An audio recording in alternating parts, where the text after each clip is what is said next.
L'Éthiopie s'efforce de parvenir à une intégration régionale fondée sur des intérêts partagés, a déclaré M. Taye Asqe-Selassie.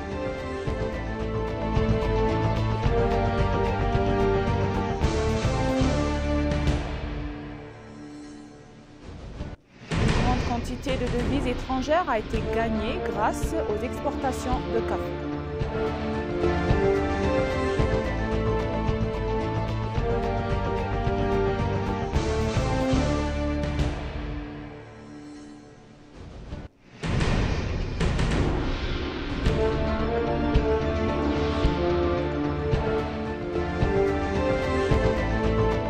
Bienvenue chers téléspectateurs, c'est Moïda Gadamo avec le journal du vendredi 13 septembre 2024. Restez avec nous.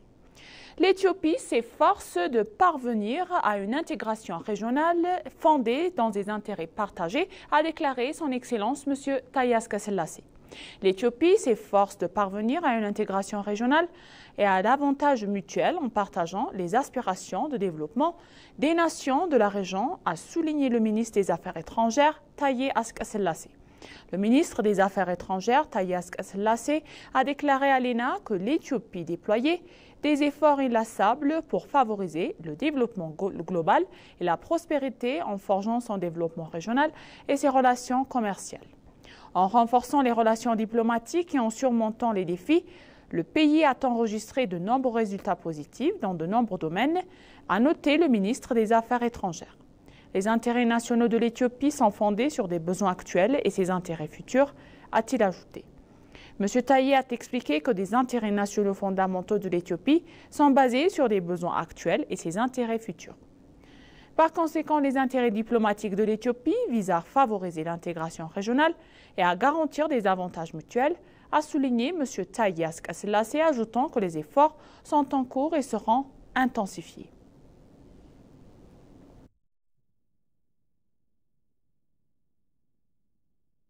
Souligne la nécessité d'augmenter les investissements dans le développement de l'infrastructure des villes africaines. Selon la Banque africaine de développement BAD, l'insuffisance et la faiblesse des investissements dans le développement des infrastructures sont restés un goulot d'étranglement en Afrique, malgré la croissance et l'expansion de l'urbanisation. La Banque a également exhorté les nations africaines et a donné des priorités au développement des infrastructures et des opportunités d'emploi, conformément à l'expansion sans précédent de l'urbanisation sur le continent. Des questions telles que la manque de financement sur le développement des infrastructures, l'engagement limité du majeur qui doivent être résolus, a-t-on indiqué. M. Stéphane Yani Atitia, le directeur de la division de développement urbain au sein de la groupe de la BAD, de la Banque de l'Africain de développement, a souligné que les villes africaines comptent actuellement 600 millions d'habitants. Et ce nombre devrait atteindre 1,2 milliard d'ici 2050. M. Atitia a souligné qu'il est vital de fournir suffisamment en outre d'énergie de transport et d'eau pour créer des emplois compatibles avec l'afflux de population urbaine. Toutefois, le directeur s'est dit préoccupé que le fait que cet afflux de population urbaine exercerait une forte pression sur les infrastructures communes.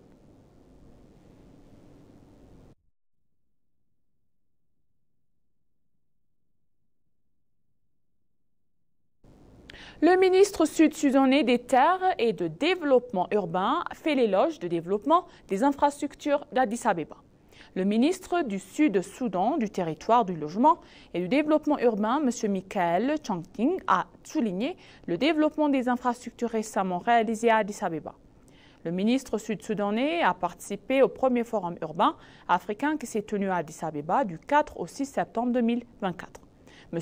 Changting a déclaré à l'ENA que la transformation d'Addis Abeba grâce au développement des infrastructures devrait être limitée par et d'autres pays davantage dans le Soudan du Sud. Je suis très heureux de faire partie d'intégration du forum et c'est un effet de très beau du début pour le continent, mais aussi pour l'Éthiopie et pays hôtes de l'Union africaine. C'est une étape importante de notre parcours en tant qu'Africains qui consiste à nous éloigner du fait que nous faisons peut-être pas du programme du développement et notre premier programme, a déclaré Changting. Au cours de son séjour à Addis Abeba, le ministre a déclaré avoir visité divers investissements dans les infrastructures entreprises dans le cadre de l'initiative de développement du corridor. Il a salué les grands changements ainsi que l'aéroport international de Bolé agrandi, des routes qui ont été transformées dans le cadre de l'initiative de développement du corridor et le nouveau musée commémoratif de la victoire d'Adwa ultra moderne.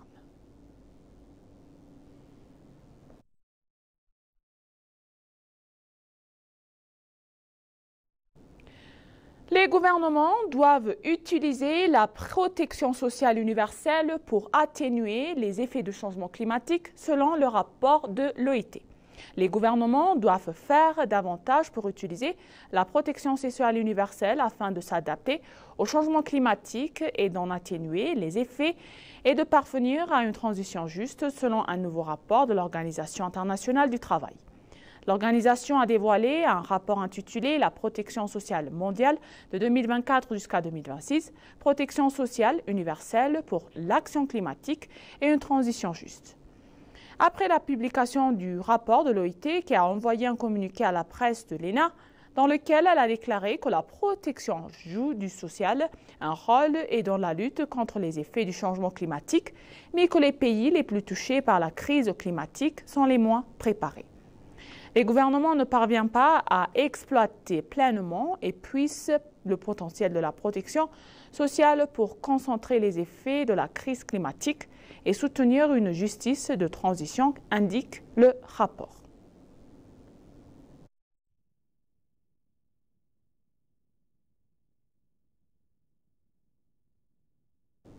Dans une autre nouvelle donc, une grande quantité de devises étrangères a été gagnée grâce aux exportations de café. En août 2016, calendrier éthiopien, l'autorité éthiopienne du café et du thé a annoncé qu'elle avait réussi à importer une grande quantité de devises étrangères en un mois dans l'histoire en gagnant plus de 196 millions de dollars grâce aux exportations de café. Le directeur général de l'autorité, Adunia Debela, a déclaré que les revenus provenaient de 42 332 tonnes de café exportées vers l'étranger. Ils ont souligné que les revenus ont battu les records des mois précédents. Il a déclaré que les recettes représentent 165% du montant prévu et 143% des recettes. Il a souligné que la production des 2 mois de juillet et août 2016 calendrier éthiopien a totalisé 82 853 tonnes de café et a rapporté 377 millions de dollars américains.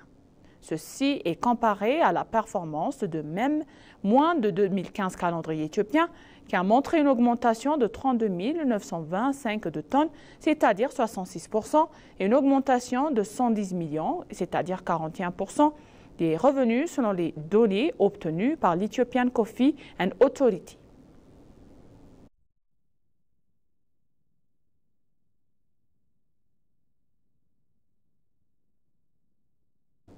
L'Éthiopie donc fait la promotion de ses attractions touristiques et de ses produits d'exportation lors du Salon international. L'Éthiopie fait la promotion de ses attractions touristiques et des productions d'exportation lors du Salon international qui se tient à Pékin. En tant que l'un des plus grands événements commerciaux en Chine, le salon se déroule sous le principe directeur « Un service mondial pour une prospérité commune ». L'Éthiopie participe à l'événement sur les services commerciaux au nom de son assemblée à Pékin. Lors de l'événement, des travaux sont en cours pour promouvoir les attractions touristiques éthiopiennes, les produits d'exportation et la cérémonie des préparations du café. En outre, l'Éthiopie participe au forum organisé parallèlement à l'événement. Selon les informations de l'ambassade éthiopienne à Pékin, l'événement sur les services commerciaux internationaux durera jusqu'au 6 septembre 2017, calendrier éthiopien.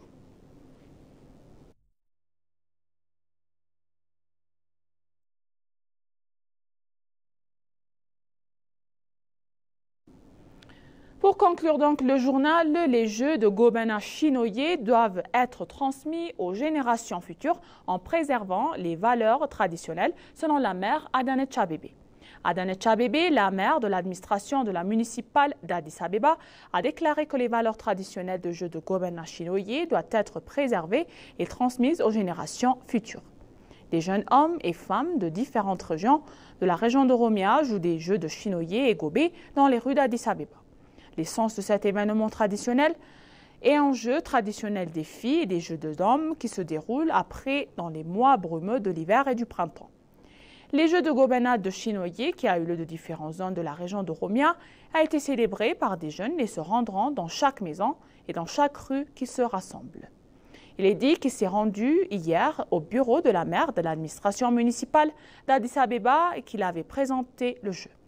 La présidente du conseil municipal d'Addis Abeba, Mme Bouzena, le chef du bureau de la culture des arts et du tourisme d'Addis Abeba, Mme Dr Hirut et d'autres étaient présents selon la maire de Adanej Abebe d'Addis Abeba.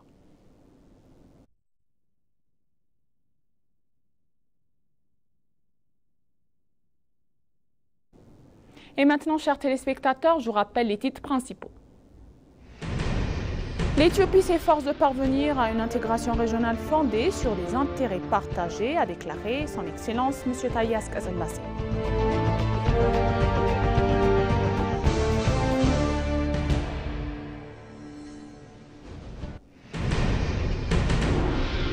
Une grande quantité de devises étrangères a été gagnée grâce aux exportations de café.